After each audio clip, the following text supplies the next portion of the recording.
I was born Naomi Marie Blackwood, became Naomi Canton when I married Nicholas in 1981, and remained that person until 3 weeks ago, the day after we buried him.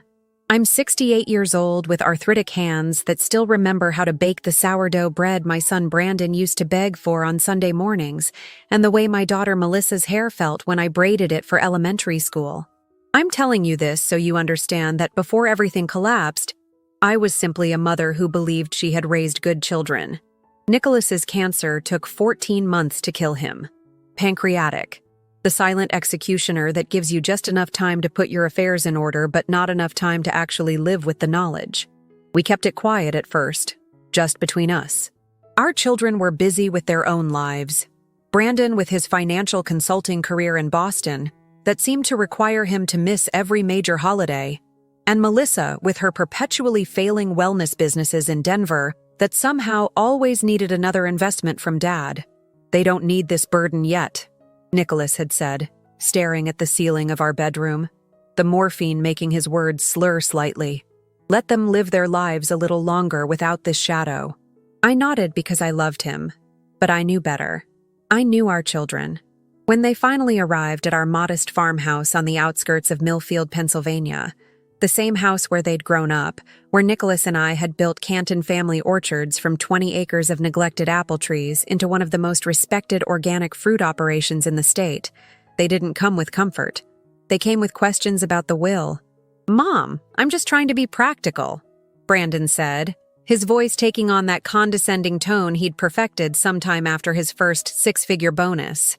We were sitting at the kitchen table, Nicholas asleep upstairs, when he first broached the subject. "The medical bills must be piling up. Have you two considered downsizing?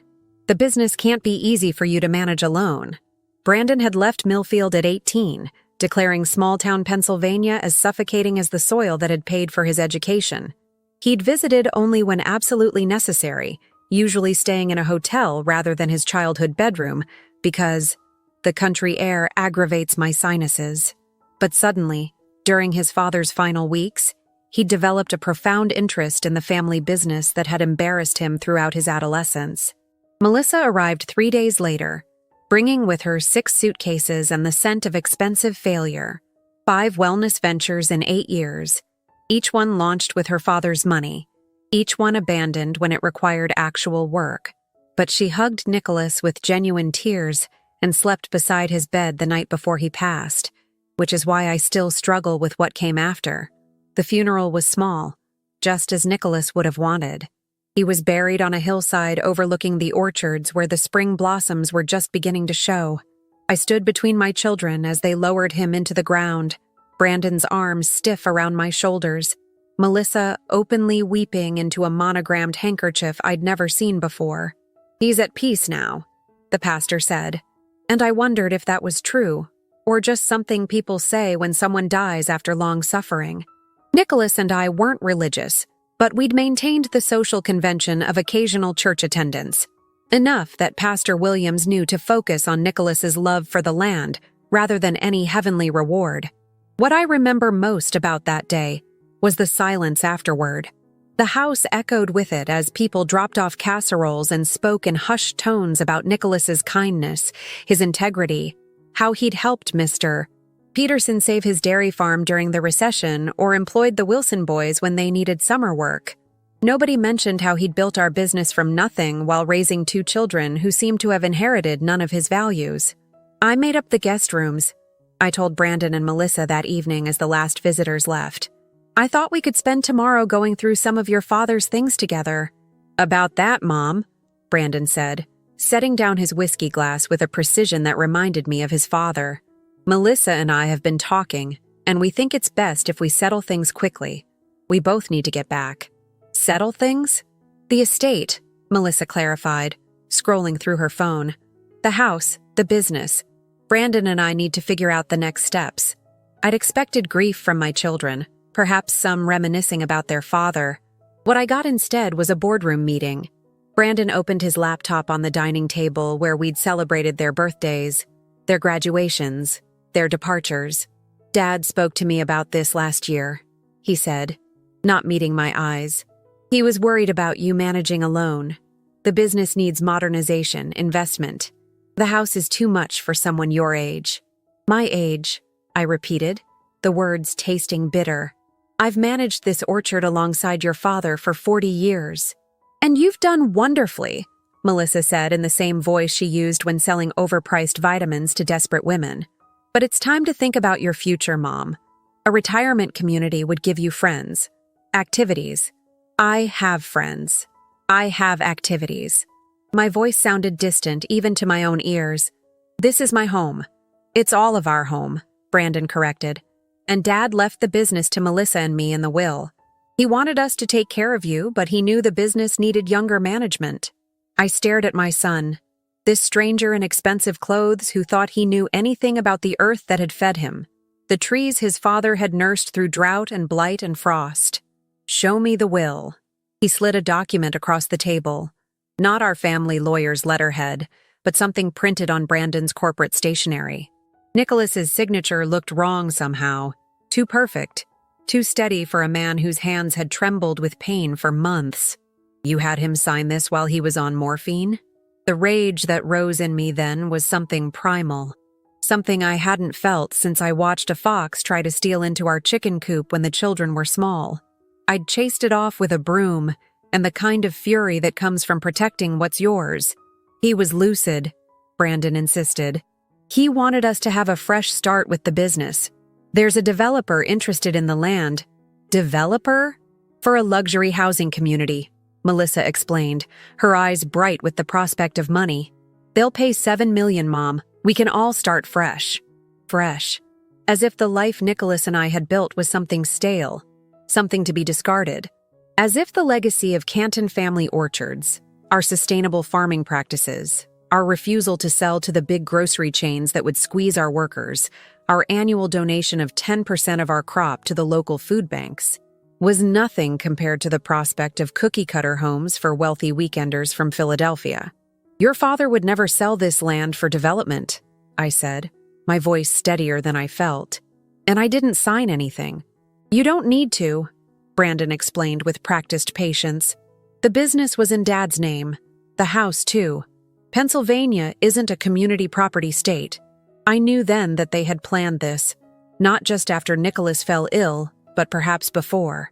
How long had my son been waiting for his father to die so he could liquidate our life's work? How many times had Melissa called not to check on Nicholas's health, but to ensure their plan was still in motion? "I need time," I said, standing up. "I'm going to bed. We'll discuss this tomorrow." But there would be no discussion.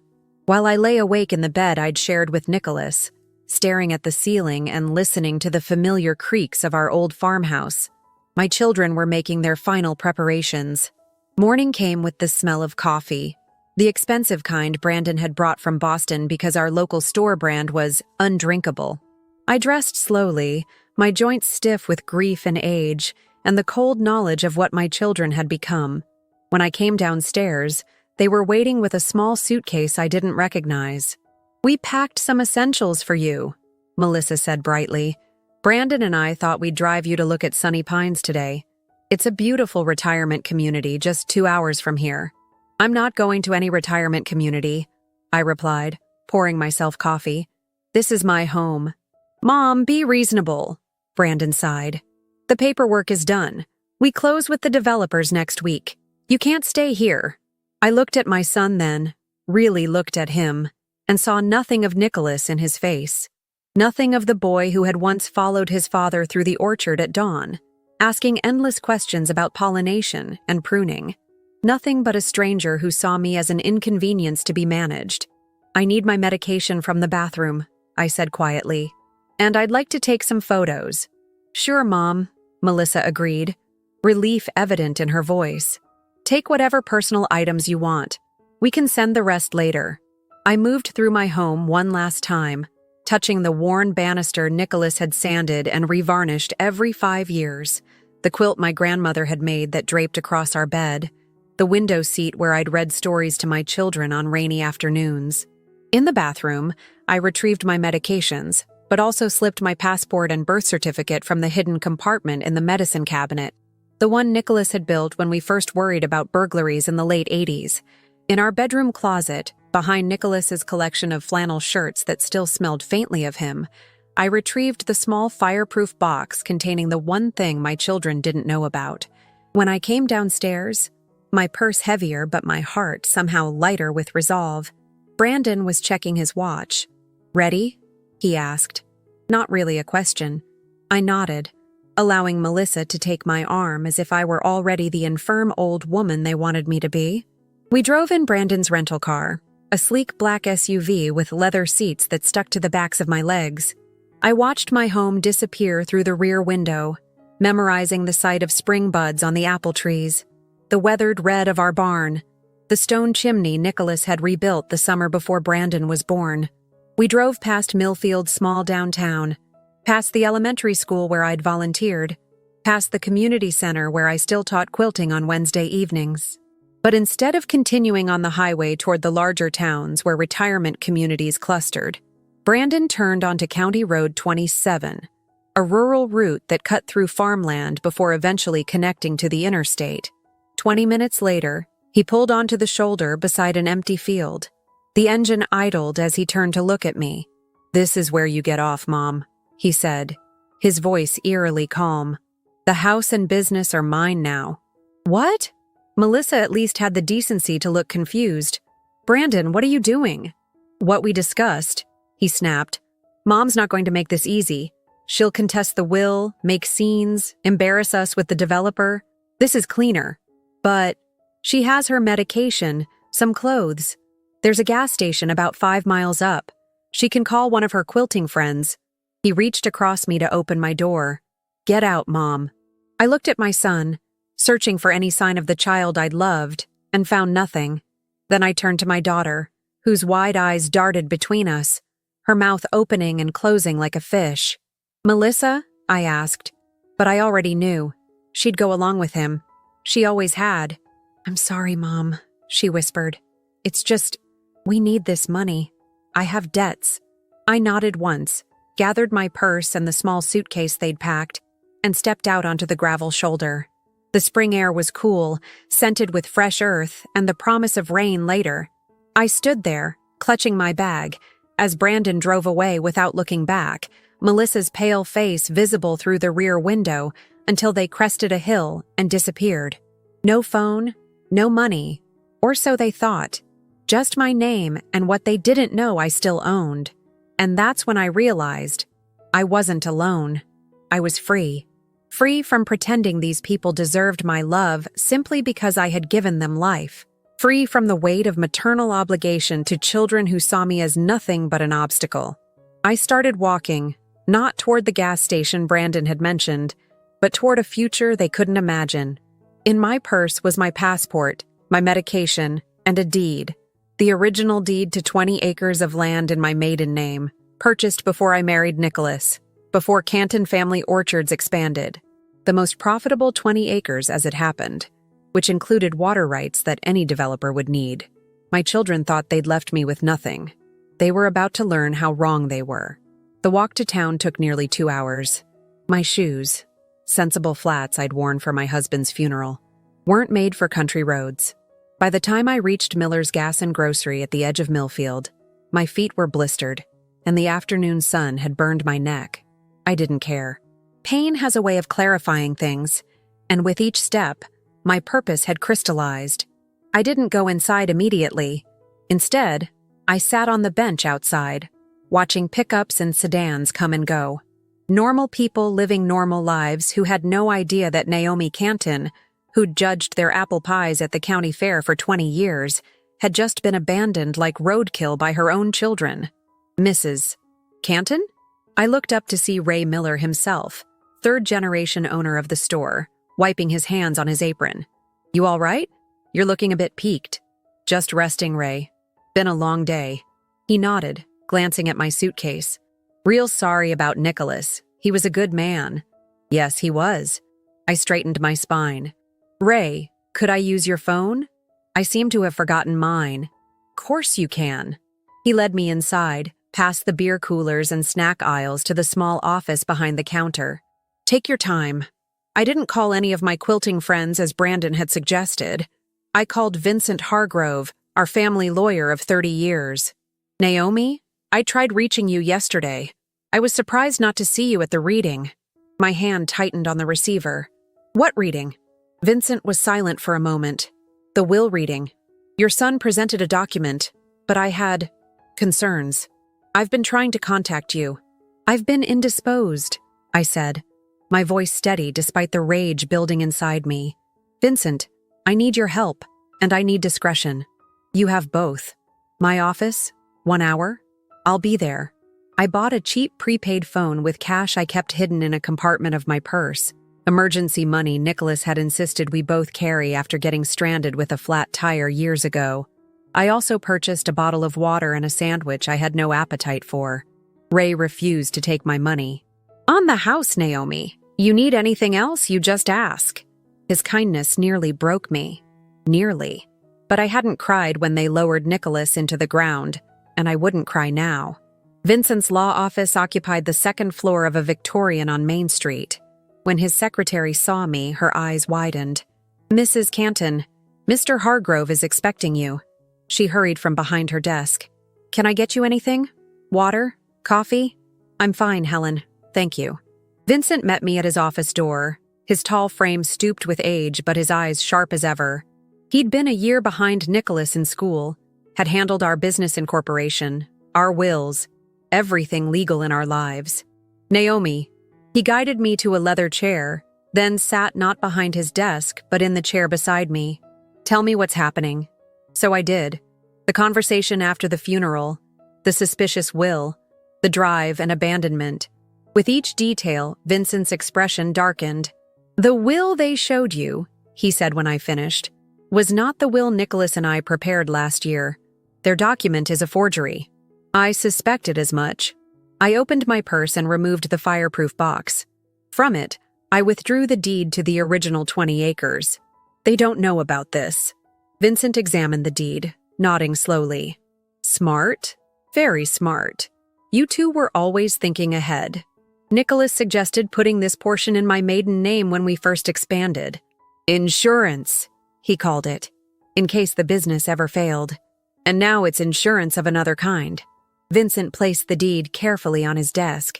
What do you want to do, Naomi? I met his eyes. I want my home back. I want the business my husband built. And I want my children to understand exactly what they've done. Vincent didn't flinch at the coldness in my voice. Instead, he nodded. Let's start with a place for you to stay tonight. My sister's B&B has a vacancy. Tomorrow we'll begin the legal work. No. I shook my head.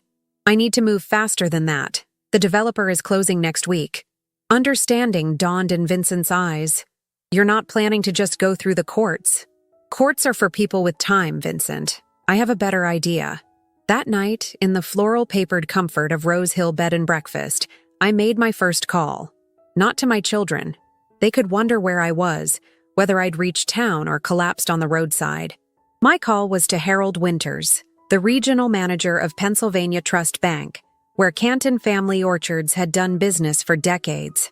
Mrs. Canton, I'm so sorry about your husband. Thank you, Harold. I'm calling because I've discovered some concerning transactions, and I need your help to protect what's left of our business. My second call was to Martin Adams, the agricultural extension agent who'd worked with us for 15 years. Naomi, I was at the funeral but didn't get to speak with you. I know, Martin. It's been chaotic. Listen, I need information about a potential development on farmland in the county. My third call was to Sophia Delaney, editor of the Millfield Gazette and Nicholas's second cousin. Ellie, how are you holding up? I've been worried.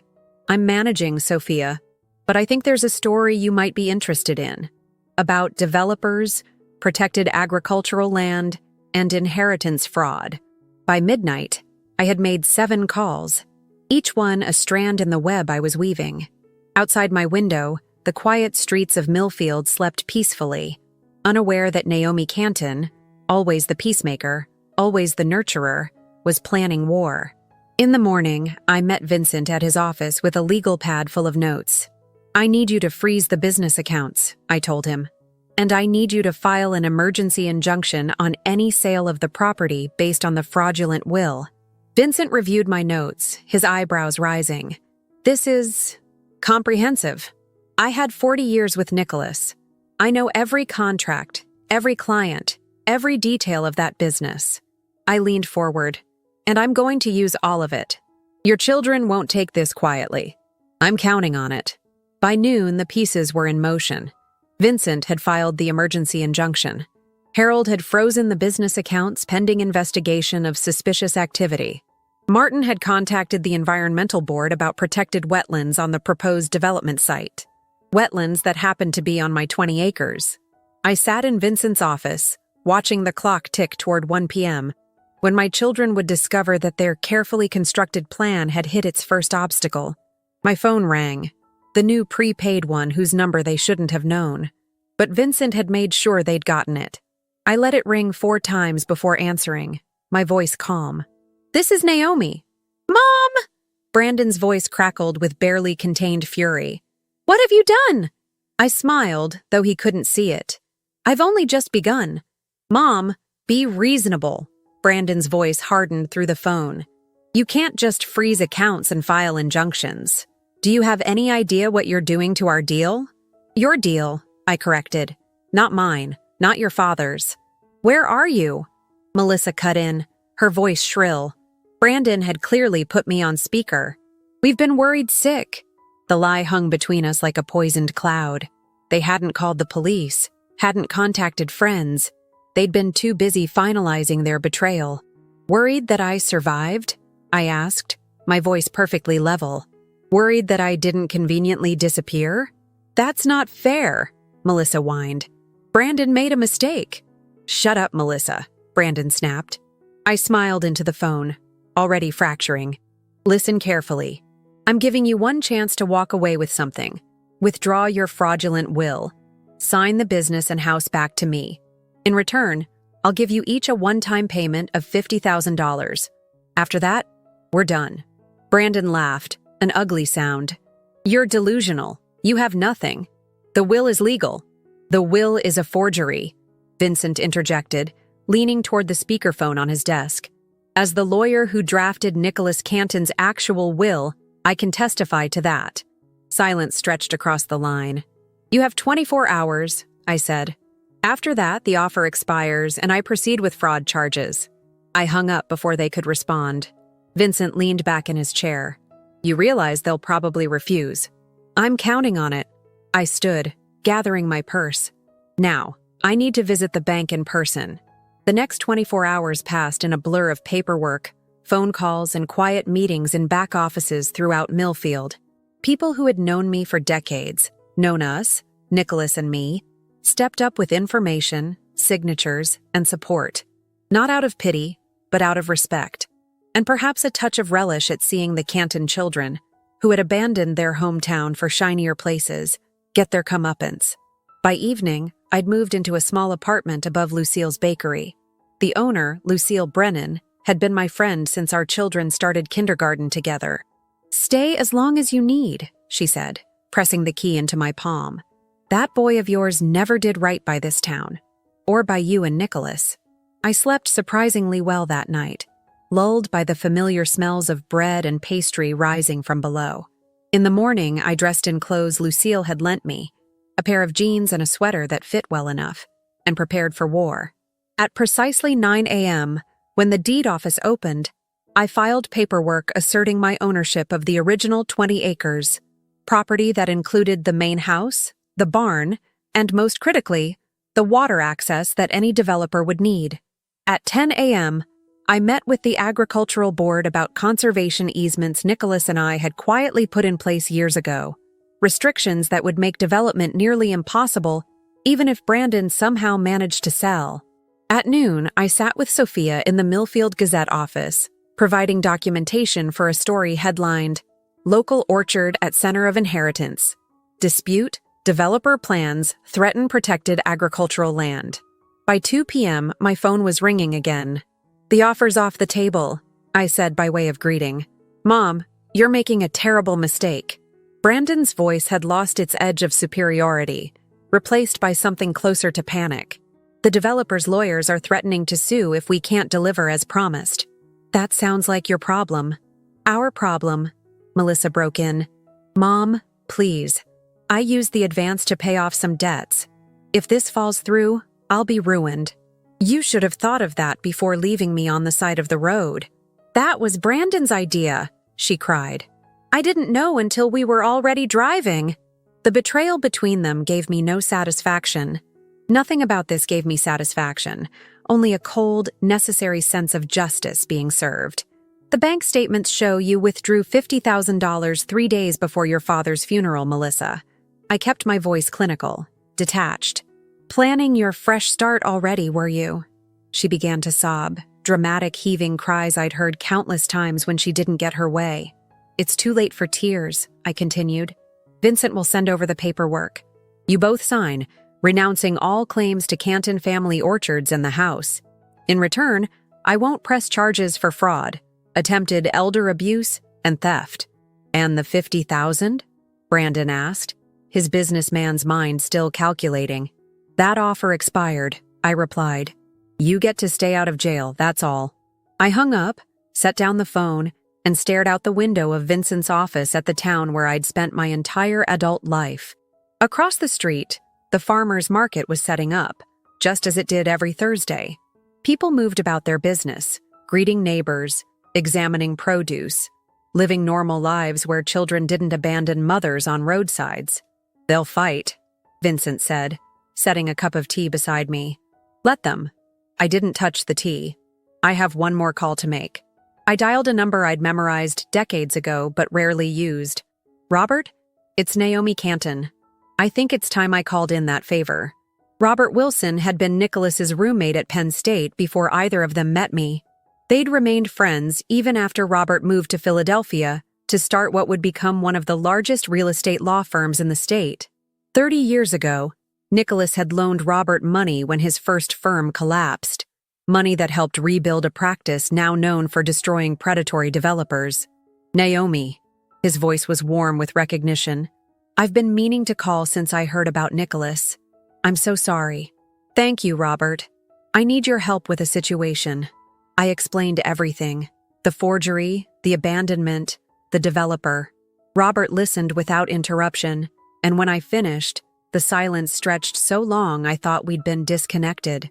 "I'll be in Millfield tomorrow morning," he finally said, his voice tight with controlled anger. "These developers, Platinum Acres, they've been on our radar. Naomi, what they're planning violates at least 6 environmental regulations. We've been looking for a way to stop them. And now you have one." "Yes." I could hear him shuffling papers. "Don't sign anything before I get there. And Naomi, I'm sorry about your children. I stopped having children 3 days ago," I replied. "Now I just have adversaries." That night, I sat in Lucille's kitchen as she closed the bakery, drinking tea and watching her prepare dough for the morning. "You should try to eat something," she said, nodding toward the sandwich she'd made me. "You need your strength." "I'm not hungry." I hadn't had an appetite since Nicholas died. Food was fuel now, nothing more. "Heard Melissa's staying at the Millfield Inn," Lucille said, kneading with practiced movements. "Brandon's still at the house. People are talking." "Let them talk." The small-town grapevine had always annoyed my children, but now it served me. Every move they made, I knew about it within hours. "Sophie's article runs tomorrow," Lucille continued. "Front page. Got a call from the Philadelphia Inquirer, too. They want to pick up the story. Something about the developer having trouble with other projects." I nodded, unsurprised. Robert's call had confirmed what I'd suspected. Platinum Acres had a pattern of targeting vulnerable landowners, particularly the elderly, with promises they never intended to keep. Did I do the right thing, raising them the way we did? The question slipped out before I could stop it. Not sentimentality, but a genuine curiosity about where I had failed. Lucille's hands stilled in the dough. "You and Nicholas were good parents, Ellie. Some people just turn out rotten, no matter the soil they're planted in." I accepted her answer with a nod, pushing away the useless question. It didn't matter anymore. The past was buried with Nicholas. Only the future and my revenge remained.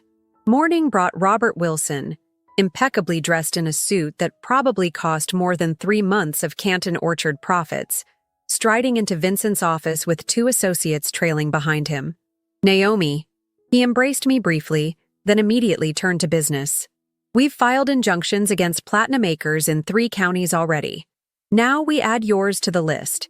For the next 2 hours, I watched a master at work. Robert didn't just understand law.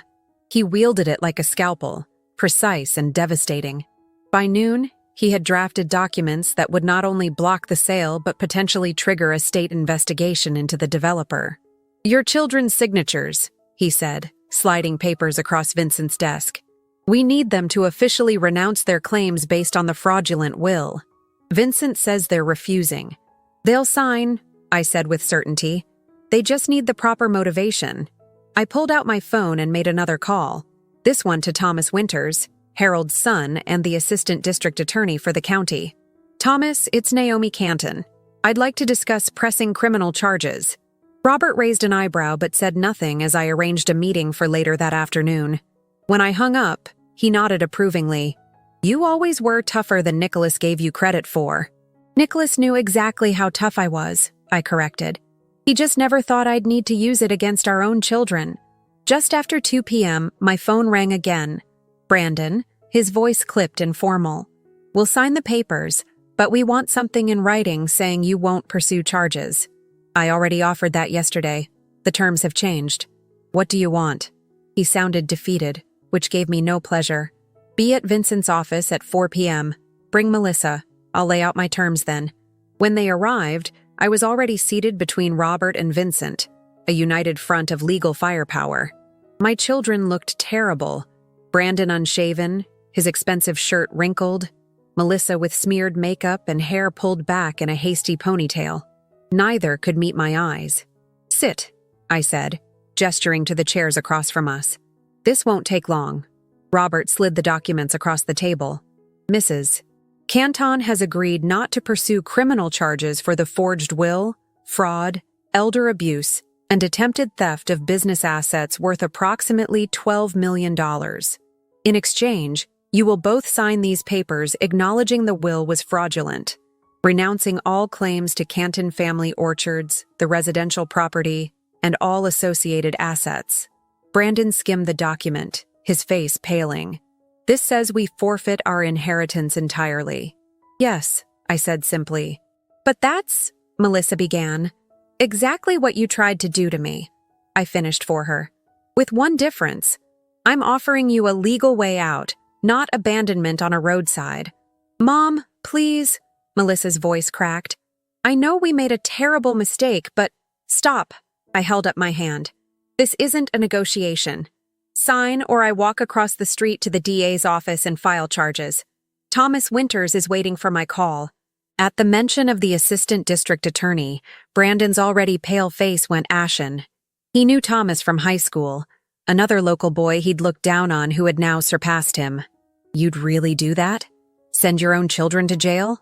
There was genuine disbelief in his voice, as if the woman who had made his favorite cookies and bandaged his childhood scrapes couldn't possibly be this cold, this unforgiving. The woman who would have forgiven you anything died on County Road 27, I replied evenly. You left her in the dust.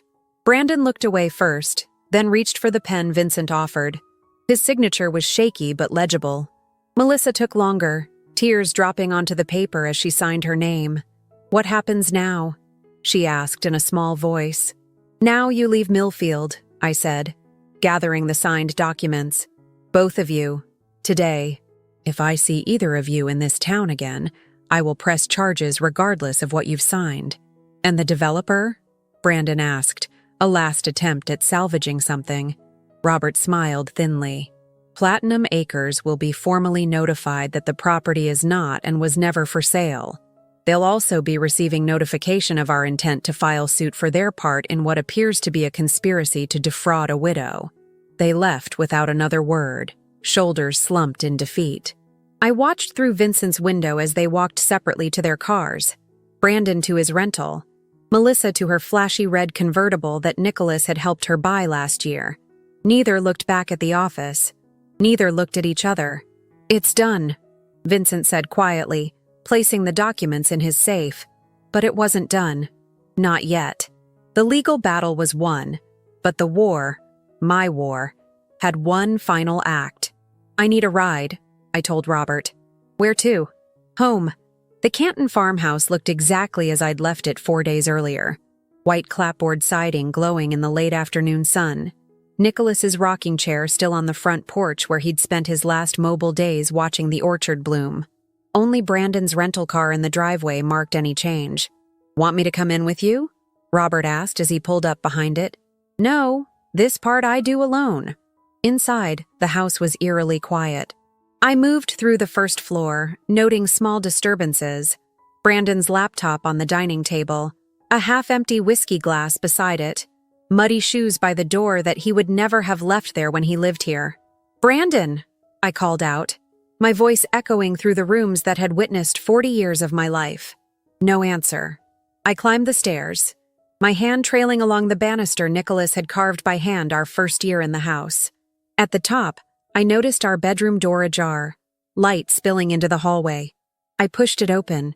Brandon stood by the window, staring out at the orchard, his back to me. The room had been ransacked, dresser drawers pulled out, closet doors open, Nicholas's possessions scattered across the bed we'd shared for 4 decades. "Looking for something?" I asked coldly. He didn't startle, didn't turn around. "I know there has to be more. Dad wouldn't leave everything to you. Your father trusted me.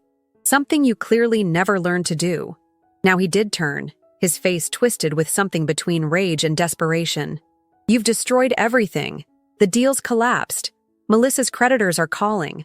My firm is investigating why I took so much time off without explanation. Actions have consequences," I replied simply. "Is that what this is? A lesson?" He laughed bitterly. "Always the teacher, even now." "Not a lesson," I corrected. "Justice." I moved to the bookshelf and pulled out an old leather-bound copy of Thoreau's Walden, Nicholas's favorite book, the one he'd read aloud to me during long winter evenings when the children were asleep. From between its pages, I withdrew a sealed envelope. "Your father wrote this for you the week before he died. I was going to give it to you after the funeral, before I understood what you really were." Brandon reached for it, but I held it back. "Did you even grieve for him? Or were you too busy planning how to profit from his death?" Something flashed across his face. Perhaps shame. Perhaps just annoyance at being caught. "I loved Dad." "You loved what he provided," I corrected. "Security, status, the safety net for your riskier ventures. What was it this time, Brandon? Another bad investment? Gambling debts?" His silence was answer enough.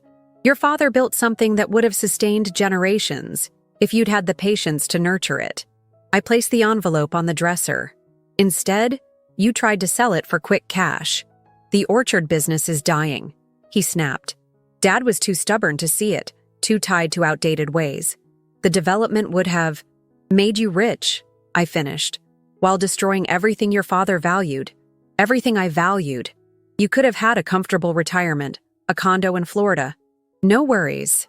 Except the worry of living with the knowledge that I'd allowed my husband's legacy to be bulldozed for vacation homes."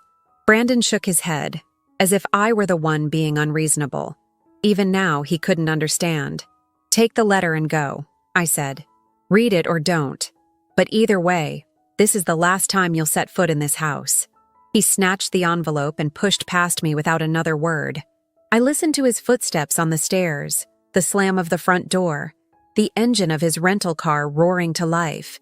Only when the sound had faded completely did I allow myself to sit on the edge of the bed, surrounded by the wreckage of Brandon's final violation. I didn't cry. I hadn't cried since that moment on County Road 27 when I realized my children had become strangers. Instead, I began to put the room back in order, folding Nicholas's flannel shirts that still smelled faintly of him, gathering scattered photographs, restoring order to the chaos my son had left behind. As darkness fell, I moved to the kitchen and made a cup of tea, carrying it to the front porch where I settled into Nicholas's rocking chair. Above me, stars began to emerge in the clear spring sky.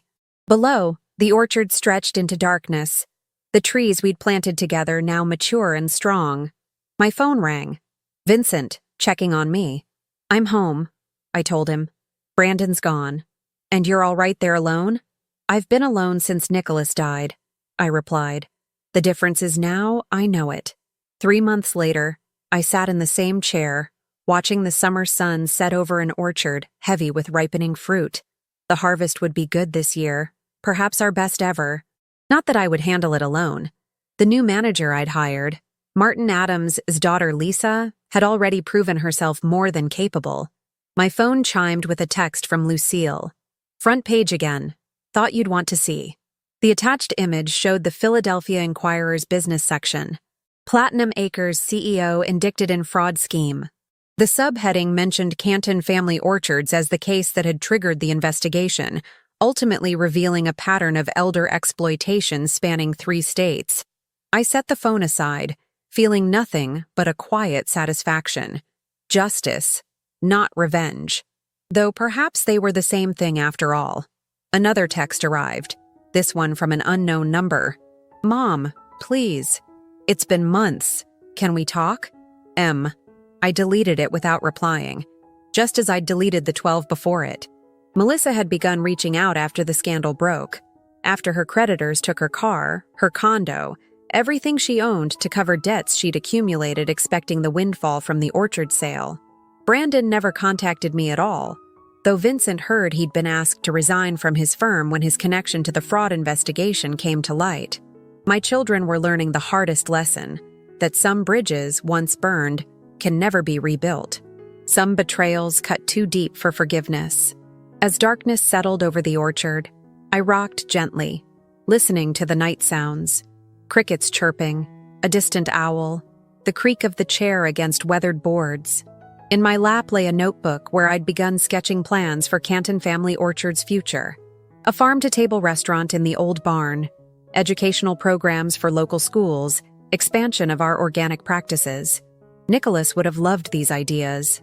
We'd discussed similar dreams before his illness consumed our conversations with treatments and pain management. I'm doing it, Nicholas, I whispered to the night air. Everything we planned, everything they tried to destroy. Tomorrow, I would meet with the lawyer handling the formation of the Nicholas Canton Agricultural Scholarship, a fund for local students pursuing sustainable farming, funded by the profits my children had tried to steal. Next week, I would host the first community harvest dinner, inviting the neighbors and friends who had rallied around me when I needed them most. And in the quiet evenings, I would sit here in Nicholas's chair, watching over the orchard we had built, the legacy that would continue without our children, strong and enduring as the trees themselves. Not alone, after all, just free. That's my story. Some of you might judge me harsh, unforgiving. Some might call it cruelty to cut off my own flesh and blood so completely. But remember what I told you at the beginning. Betrayal from those you've carried in your heart is a wound that transforms you. It burns away sentimentality and leaves something harder, clearer in its place. My children made their choice that day on County Road 27. I made mine every day after. Don't forget to subscribe to the channel and comment where you're watching from. Maybe share what you would have done in my place. Would you have forgiven? Or would you, like me, have chosen justice instead? Either way, remember this. Some people mistake kindness for weakness until they discover too late what strength truly looks like.